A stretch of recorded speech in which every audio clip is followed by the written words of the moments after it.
ভিডিওত আজি আমি বিশেষকৈ ফৰেষ্ট গাৰ্ড AFPF আৰু জেইল ৱাৰ্ডাৰৰ যেটো ফিজিক্যাল সাফিসিয়েন্ট টেষ্ট আছে আৰু সেই যেটো PST PT যেটো কাট অফ আছে সেই কাট অফৰ ওপৰত আলোচনা কৰিম আৰু এইবাৰ আপোনালোকে কিমান নম্বৰ পাব লাগিব যেটো আপোনালোকৰ এক্সামিনেশন সেপ্টেম্বৰ অক্টোবৰ মাহত হ'বলৈ গৈ আছে গতিকে এতিয়াৰ পৰা হাৰ্ড ওয়াৰ্ক কৰিব লাগিব আৰু 40 ৰ ভিতৰত কিমান নম্বৰ যাব যোৱা বছৰ কিমান গৈছিল আমি তাৰ ওপৰত আলোচনা কৰিম গতিকে আপোনালোকে সেই হিচাপত নিজৰ প্ৰিপাৰেচনটো ৰাখিব যদি হে ইয়াতে নাম আনিব খুজিছে ফৰেষ্ট গাৰ্ড AFPF আৰু জেইল ৱাৰ্ডাৰত যে আমি সকলোৱে জানো যে আমাৰ যেটো AFPF আছে বা ফৰেষ্ট গাৰ্ড আছে এই যিখিনি ভ্যাকেন্সি আছে বা যেখান যে পোষ্ট আছে সেই পোষ্টৰ কাৰণে প্ৰথমতে হ'ব ফিজিক্যাল এফিচিয়েন্সি টেষ্ট অৰ্থাৎ 40 মাৰ্কছৰ হ'ব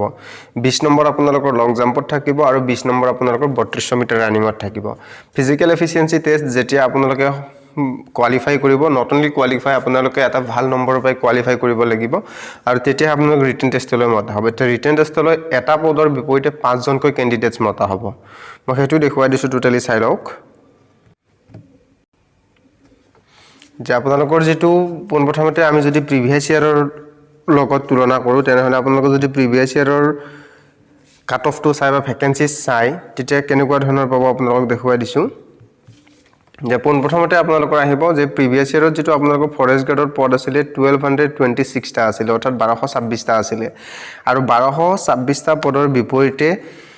মুঠ প্ৰাৰ্থী মতা হৈছিল 6130 টা ৰিটেন এক্সামিনেশনৰ যেহেতু এটা পদৰ বিপৰীতে 5 জন প্ৰাৰ্থী মতা হয় গতিকে 6130 টা তাতকৈ 10 টা বেছি হ'ব পাৰে কম নহয় যেহেতু সেম কাট অফ লাষ্টত থাকি গলে আপোনালোকে জানে যে হেতু মতা হয় বা এজ ওয়াইজ লাষ্টত মেৰিট লিষ্ট নিৰ্ধাৰণ কৰা হয়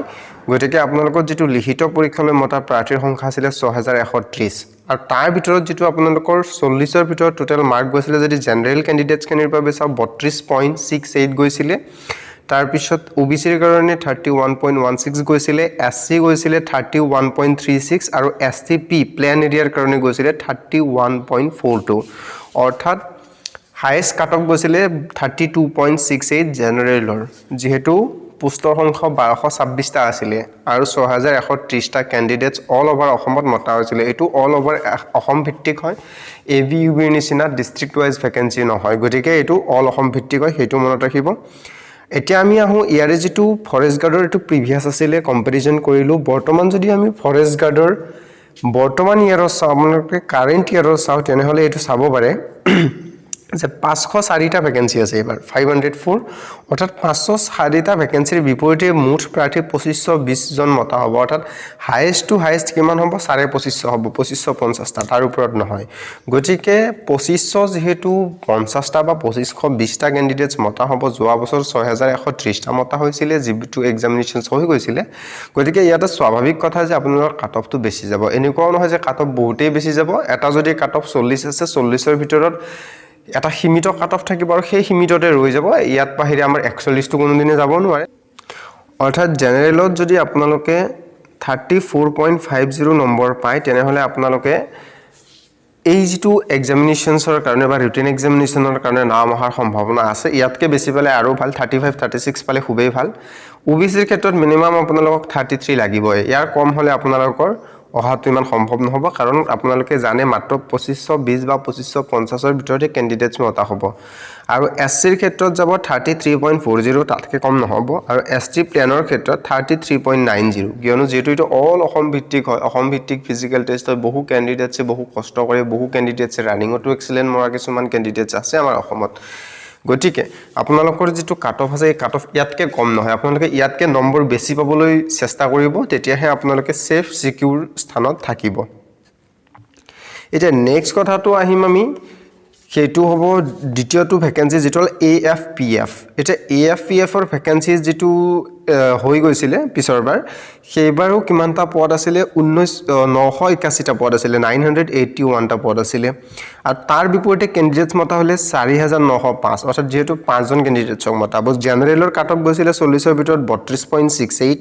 OBC গৈছিল 31.16 SC গৈছিল 31.36 আৰু STP গৈছিল 31.30 প্ৰায় ফৰেষ্ট গাৰ্ডৰ লিখিয়াই গৈছিল STP ত বাহিৰে STP ত কি গৈছে অলপ কম গৈছে 31.30 গৈছে ঠিক তো গতিকে আপোনালোকৰ যদি এইবাৰ AFPF ত আপোনালোকে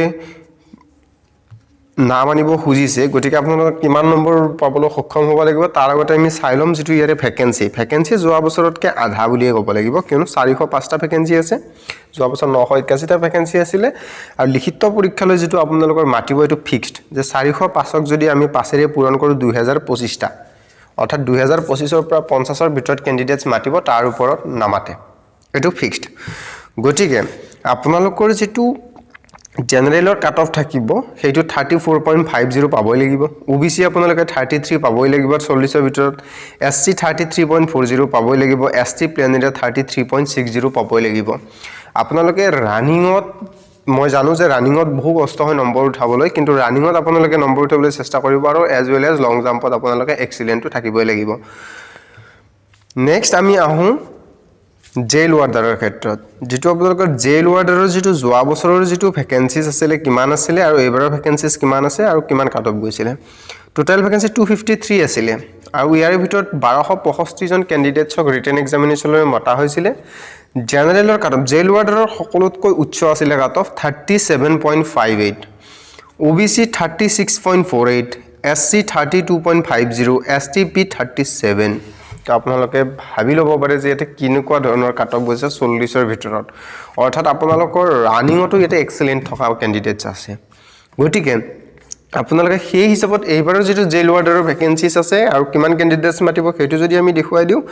যে আপোনালোকৰ 138 টা মাত্ৰ ভ্যাকেন্সিজ আছে আৰু ইয়াৰ ভিতৰত 690 টা ক্যান্ডিডেটস আছে আপোনালোকে ডিমাইজ হ'ব নালাগে মই ডিমোৰেলিটি কৰা নাই আপোনালোকে মৰেল ডাউন কৰা নাই কিন্তু আপোনালোকে সেই হিচাপত